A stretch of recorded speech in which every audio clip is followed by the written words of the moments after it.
አባባ ተመስገንን በማገቱ ቲና ደውላ አባባን እስር ቤት እንዲገባ አደረገች። ይህን ያደረገችው የገዛ ስራዋን ወደ አባባ በማላከክ በዚህ እድሜው ሽማግሌው ሰውዬ እንግዲህ ሰው አግቶ ንብረታችሁን አምጡ እያለ እያሰቃየ ይገኛል ብላ ለፖሊስ ደወለች። በዚህን ሰዓት አባባ እስር ቤት ገባ። ነገር ግን አባባ እሷ እንደምትለው ሳይሆን ዶክተሩንና ትሁቴን ከነዚህ ካረመኔዎች ለማስጣል ያደረገው ጥረት ነበረ። ነገር ግን አባባ ከመያዙ በፊት ዶክተሩን ከዛ ስላስወጣው ዶክተሩም ቲናንና ተመስገንን ክስ መስርቶባቸው ነበረ። እናም ፖሊሶቹ ሲመጡ ያ ዶክተር ምስክር ሆነ። እናም ትሁቴም የተፈጠረውን ነገር ተናገረች። ዶክተሩ ነፍሴን የገዛው አስፈራርቶ ያስጣለኝም ከነዚህ ካረመኔዎች ሽማግሌው ነው። ሽማግሌው ምንም አይነት ወንጀል የለበትም። የራሳቸውን ወንጀል እራሳቸው ናቸው ወደ እሱ ያዞሩት። ሽማግሌው እንግዲህ እቤቱ ድረስ ዶክተር ና ጉዲ መርምርልኝ የልጅ ሚስት ብሎ ሲጠራኝም ስመረምራት እሷ ግን አማቷ ላይና ቤተሰቡ ላይ በሙሉ እያስመሰለች ነበረ። እኔም እንዴት ፓራላይዝ ሆንኩ ትላለችስ? እንዴት የዶክተሮችንና የእኛን ክብር ዝቅ ታረጋለች? ስራችንንም ጭምር አንቋሻለች በሚለው ውስጤ ስለተነካ ምንም ሳልል እሺ ሐኪም ቤት ይዘሃናና አስመርምራት ብዬው ወጣሁኝ። እሷ ግን ለስራ ባልደረባዋ ወይም ደግሞ ለአረመኔ ለወመኔው ደውላ እኔን አግቶ እንዳሰቃይና ይዞ እንዲጠብቃት አደረገች። በዚህን ሰዓት እሷ ዘው ብላ መታ ይችኛዋን ምንም የማታውቀውንም ልጅ ይዛ መታ አጠገቤ ምን ፈልገ ነው? ምነው ደነገክ? ስታየኝ ቅድም ስትመረምረኝ ጤነኛ አልመሰልኩም ነበር እንዴ? ጤነኛ ነኝ አታስብ በማለትም ምን ፈልጋችሁ ነው እያልኩኝ እያሰቃዩኝ እያለ አባባ መጥቶ ምንም ታረጉትና ለፖሊስ ነው የምደውለው ብሎ በሽጉጥ አስፈራራቸው እንጂ ምንም ጥፋት የለበትም በማለትም እኔንም ትሁትንም ሊያግቱን ነበር አላማቸው በማለትም ለፖሊስ ቃሉን ሰጠ። አባባ ከእስር ቤት ወዳው ቢለቀቅም ነገር ግን ቲናና ተመስገን ለጊዜው ተፊታቸው ተሰውሯል። ምክንያቱም ነገሩ ህግ ከደረሰ አለቀልን የሚል ሀሳብ ስላላቸው። ሌላው እንግዲህ ትሁት አባባ እንዳይሳሳት ያደረገችው ጥረት እንዳይተኩስባቸውም ስታደርግ አባባ እንግዲህ ለትሁት ብሎ መተኮሱን ተወና በሽጉጡ ጀርባ አናቱን ወይም ደንደሱን ሲለው ተመስገን ወደቀ። በዚህን ሰዓት አባባ ተመስገንን እጅ ተፍንጅ አሰረውም አገተውም። ይሄንን ያስተዋለችው ወንጀለኛ ነው ብላ ቲና ለፖሊስ በመደወልም አባባ ላይ እስር ቤት እንዲገባ ብታደርግም ግን ደግሞ ቃሉን ሰጥቶ እናም ዶክተሩ የተናገረውና እሱ የተናገረው ነገር ቃላቸው አንድ ስለሆነ እሱን ወዳው እንዲለቁት አደረገ። ሌላው አሁን ትሁት በድንጋጤ ደርቃ ቀርታለች። አባባ ሲታሰርባት የመጨረሻ አነባች። አንቺ ሰይጣን ቲና የምትባይ አረመኔ አባባን ወንጀልሽ ውስጥ ከተትሽው ማለት ነው። ወጥመድሽም አስገባሽው። እመኝኝ አይሳካልሽም። አባባ ንጹሕ ስለሆነ እኔም ዶክተሩን መስክረን ነጻ እናወጣዋለን። ግን አንቺ አይሳካላችሁም እናንተ አረመኔዎች በማለትም ማንባት ጀመረች። ነገር ግን ምንም አማራጭ ስለሌላት አሁን ላይ ተመልሳ ለዳኒና ለኻሊብ ለኢደን አባባን ቲና በተዘዋዋሪ አሳሰረችው ብላ ተናገረች። በዚህን ሰዓት ኻሊብ አበደ። እንዲሁም ዳኒ ይች ሰይጣን በዚህ ልክ እያስመሰለች ነበረ አለ። አዎ ዳኒ በጣም ያሳዝናል። ኢደን በዚህን ሰዓት ማንም አላመነኝም። ይህች ሴትዮ ይዛን እንደምጠፋ ምንም ጥርጥር የለውም። እኔ በጣም ነቅቼባን ነበር፣ ግን ደግሞ እናንተ ልሰሙኝ አልቻላችሁም። ይገርማል። አሁንም ሌላ ነገር ታደርጋለች።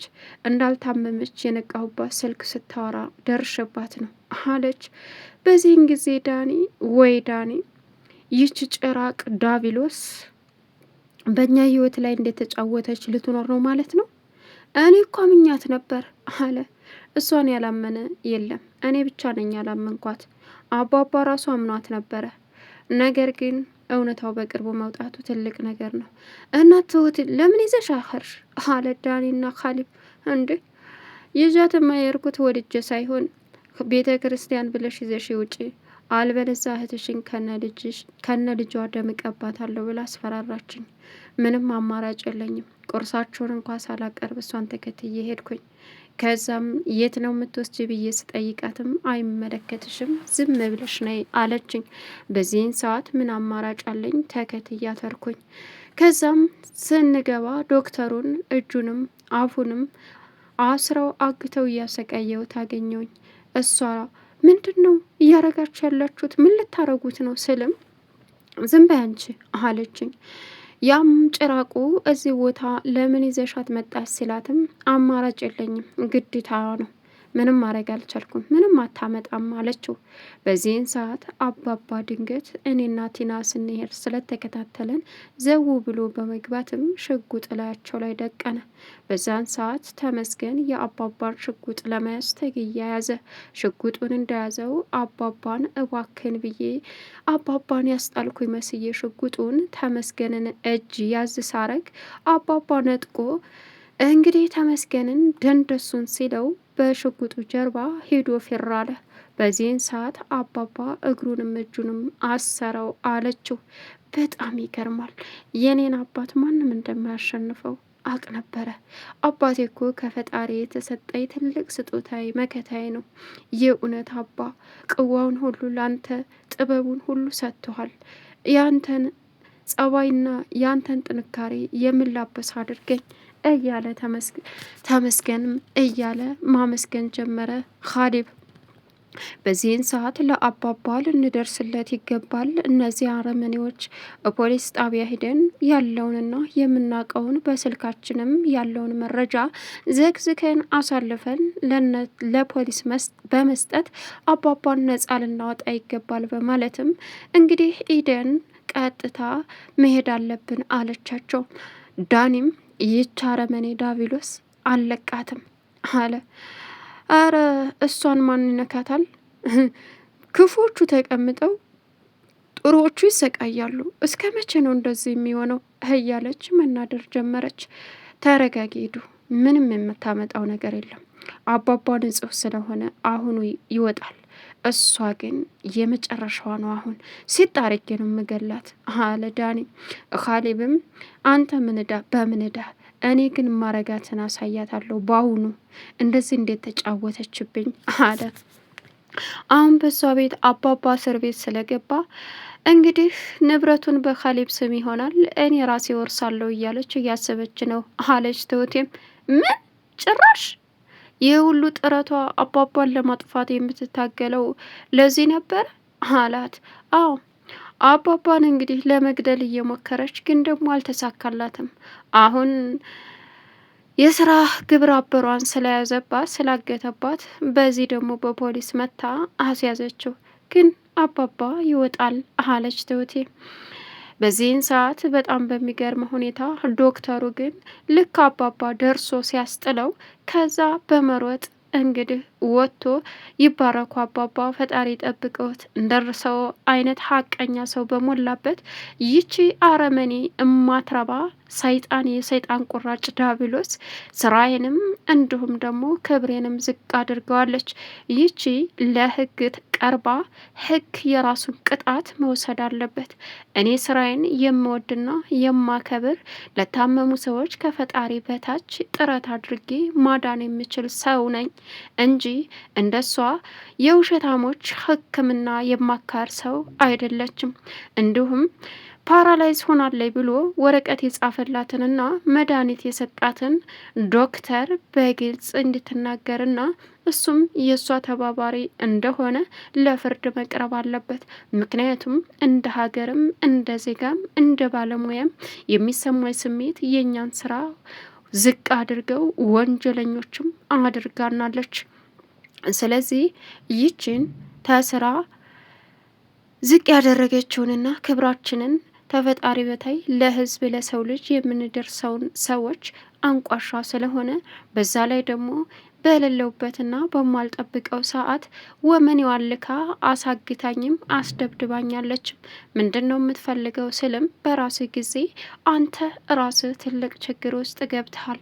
እናም አትቅበጥበጥ፣ ዝም ብለህ ቁጭ በል በማለትም ሲያሰቃየኝ ነበረ። እኔም ስላላወቅኩኝ ምንድን ነው የምትፈልገው አላማህ ምንድን ነው ስለውም የምትፈልገው ነገር ቢኖር ጸጥ ብለህ በስነ ስርዓት እንድትቀመጥ ነው። ምንም አይነት ድምፅ እንዳታወጣ አለኝ። አልቀመጥም፣ ያደረግኩትን ነገር ወይም የምትፈልገውን ነገር ካልነገርከኝ ብዬ ስለውም እንዳይሆን አድርጎ ደብድቦ የፍጥኝ አስሮ አፌንም አገተኝ። በዚህን ሰዓት እሷ ዘው ብላ መታ አሀ ምን ነው ተገረምክ ስታየኝ አለችኝ። እኔ ስለታፈንኩኝ ምንም ማድረግ ስላልቻልኩ ማውራትም ስላልቻልኩኝ በአይኔ ብቻ እየተንከራተተ ያችኛዋን ትሁት የምትባለዋን አብራ ይዛ መጣች። እሷንም ለማገት ስለሞከሩ ነበረ በአይኔ በጆሮዬ እየሰማሁ ግን ምንም ማድረግ አልቻልኩኝም። እናም ስራዬን ሰርቼ ጨርሼ ወደ ቦታዬ ስመለስ መንገድ በመጠበቅ አሳግታኛለች። አጋቹም አረመኔ ነው። በዚህን ሰዓት እኔ ጤነኛ መሆኔን አላወክም ወይ አለችኝ። በዚህን ሰዓት እኔ ደነገጥኩኝ። ምክንያቱም ፓራላይዝ ነኝ እያለች ስትቁላላ የነበረችዋ ሴት በእግሯ ቁማና መታ መናገር የምትችለዋን ከፊት ለፊቴ ዳብሎሷን ሳይ የመጨረሻ ደነገጥኩኝ በማለትም እንግዲህ ለፖሊሶቹ ሁሉንም እውነታ ዘርዝሮ በመናገር አሁን ላይ ምንም ማድረግ ስላልቻለ አባባን ለፖሊሶቹ ቢያሳስሩትም እነቲና ግን ደግሞ ፖሊሱ እውነተኛ ቃሉን በማውጣትና አባባ ሲጠየቅም የመለሰውን ቃል በመስማት እንግዲህ ምንም አይነት ወንጀል የለብህም በማለትም እጅግ የታሰረውን ተለቆ ወደ ቤቱ ቢመጣም ግን ትሁት አባባ ጎዱህ አለችው። እኔ ምንም አላረጉኝም፣ ወንድ እኮ ነኝ። እንኳን ወንጀል የሌለብኝን ወንጀል ቢኖርብኝ እንኳ ምንም አያረጉኝም። ትሁቴ ወንብላ አሲራ አጠመደችን ማለት ነው ይቻረመኔ መርዝ አላት። አዎ በሷ ቤት እኔ በፈጣሪ የምጓዝ ሰው ነኝ። ፈጣሪ ደግሞ እኔን አይቀጣኝም። ተመስገን፣ ለሱ ሁል ጊዜም ምስጋና ሰጠዋለሁ። ስለዚህ የምታደርገው ነገር በሙሉ አይሳካላትም በማለትም እንግዲህ ለትሁት ያስረዳ። ቻናሉን ሰብስክራይብ ያደረጋችሁ መልካም ቆይታ